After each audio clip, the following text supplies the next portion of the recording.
Et puis maintenant, ben, c'est parce que c'est agréable de répondre à vos questions. Et surtout, c'est ce que j'espère, c'est que vous tous qui m'avez écouté, maintenant, vous allez parler à votre tour et vous allez devenir des passeurs de mémoire. On compte, vous savez, tous mes camarades, les vivants, les disparus, on compte sur vous. C'est vous qui allez en parler. Nous, petit à petit, on disparaît. Vous savez, maintenant, la plus jeune a 90 ans. Ça fait quand même pas mal. Donc, on compte sur vous pour que vous parliez à vos amis, à vos parents, et que vous n'ayez plus jamais ça. Ça, c'est notre espoir. Ils sont avec vos professeurs et vous, les élèves.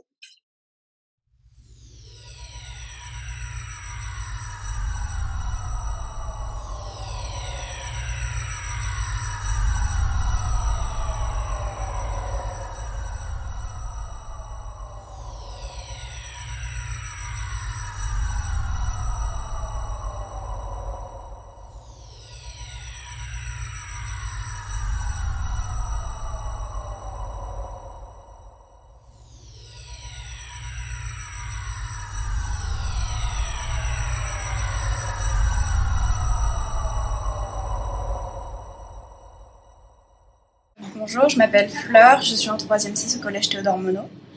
Je vais vous parler de mon ressenti sur l'interview de Madame Ginette Kolinka.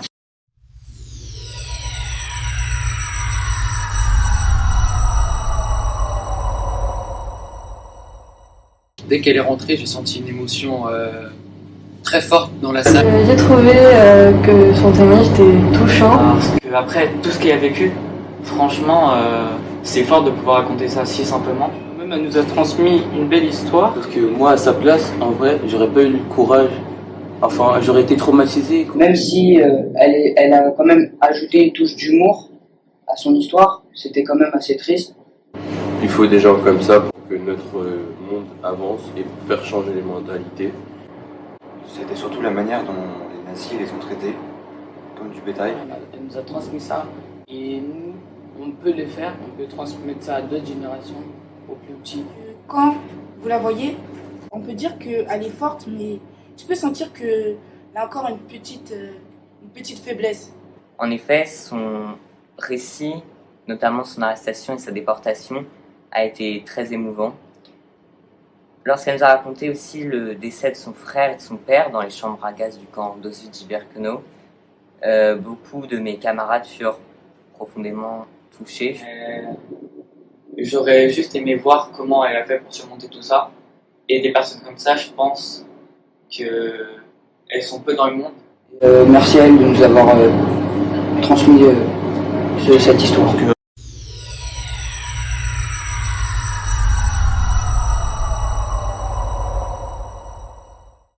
Alors, le 26 janvier, nous avons eu la chance d'avoir Ginette Kolinka parmi nous. C'est pas tout le monde qui a cette chance. Et puis, on a fait des portraits d'enfants juifs qui ont été déportés. C'était vraiment très beau, on lui a présenté. Je pense qu'elle a aimé. Et après les vacances d'été, vu que nous sommes des passeurs d'histoire à présent, on compte passer notre histoire, enfin, une histoire qu'on nous a racontée. Et maintenant, la nôtre, on compte la passer aux enfants de CM2 du secteur après les vacances du printemps.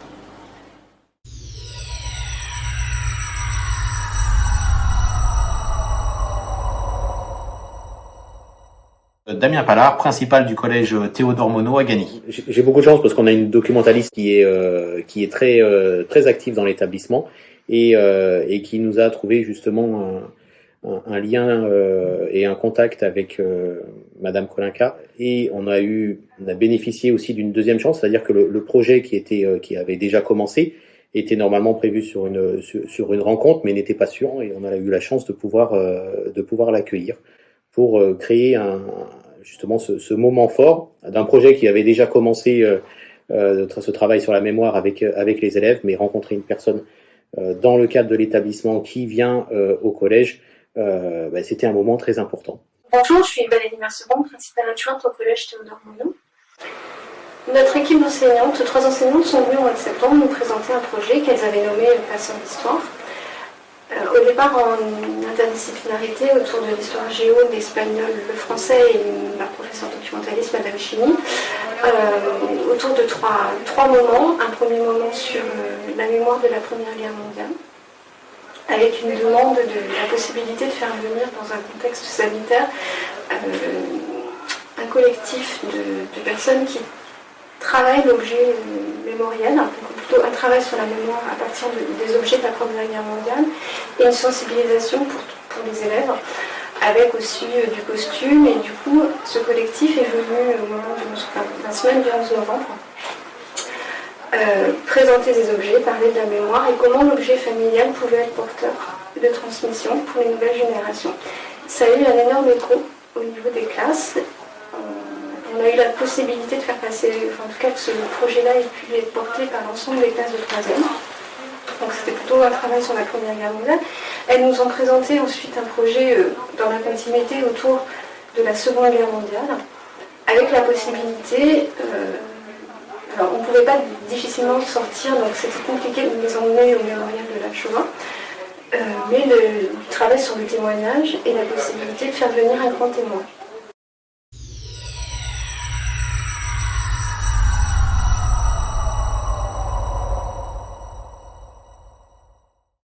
Que toutes les classes de 3e puissent profiter en direct de cet échange.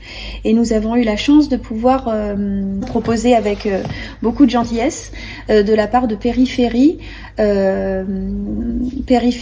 avec lesquels nous travaillons déjà dans le cadre d'un autre projet, le pays In Situ, avec plusieurs classes de 6e, de pouvoir faire de cet accueil un événement très important pour l'ensemble des collégiens. La professeure relais des archives départementales nous a aussi beaucoup aidé dans ce travail, ce qui a permis à ce projet d'être très construit, très étoffé. Et évidemment, les élèves l'ont ressenti et l'ont vécu comme tel. Et je pense que c'est ce qui a permis à ce travail d'être suivi et apprécié par les élèves pendant toute l'année. Je suis la professeure d'histoire géo de MC des 3e 6 et aussi professeure relais aux archives départementales de Seine-Saint-Denis. Dans le cadre d'un EPI initié par mes collègues documentalistes, professeurs d'art plastique, de lettres, j'ai travaillé avec les 3e les questions d'histoire et de mémoire. La venue de Madame Kolinka dans le collège a été un des grands temps forts de ce travail pour les élèves, parce que ça leur a permis de mettre en perspective l'histoire avec un vécu individuel et de se poser aussi les questions donc sous-jacentes avec celle de la mémoire, de l'émotion et de la transmission. Ça a été un moment très fort en émotion et je pense très cristallisateur pour eux de tout ce qui a pu être vu avant et depuis.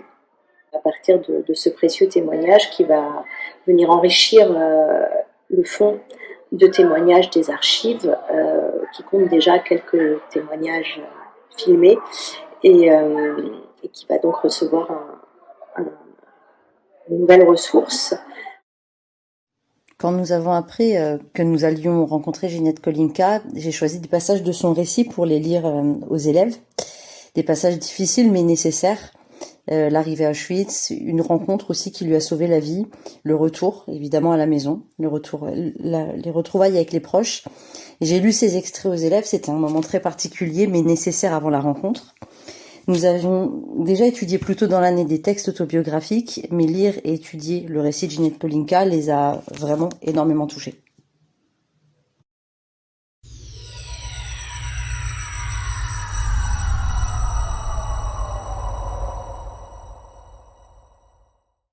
Ça a été un moment très fédérateur pour les autres élèves aussi, et la possibilité leur a été proposée, une fois que la rencontre était terminée, de pouvoir la saluer, en tout cas d'applaudir ce que les enfants ont fait. Donc c'est là que c'était un très bon moment. Et là, il y a un 3e temps qui s'est organisé autour toujours de la mémoire, mais on est sur quelque chose d'un peu plus contemporain, qui est plutôt autour de la transmission d'un événement qui a marqué leur propre, que eux ont vécu. Donc un travail mémoriel sur le confinement qui va marquer cette fin d'année. Donc c'est vrai que pour nous ça a été un projet extrêmement intéressant parce qu'il a été transdisciplinaire. On a vu nos élèves se transformer au fur et à mesure, grandir aussi avec ces différentes rencontres, marquées quand même beaucoup par la présence de Madame Kolenka.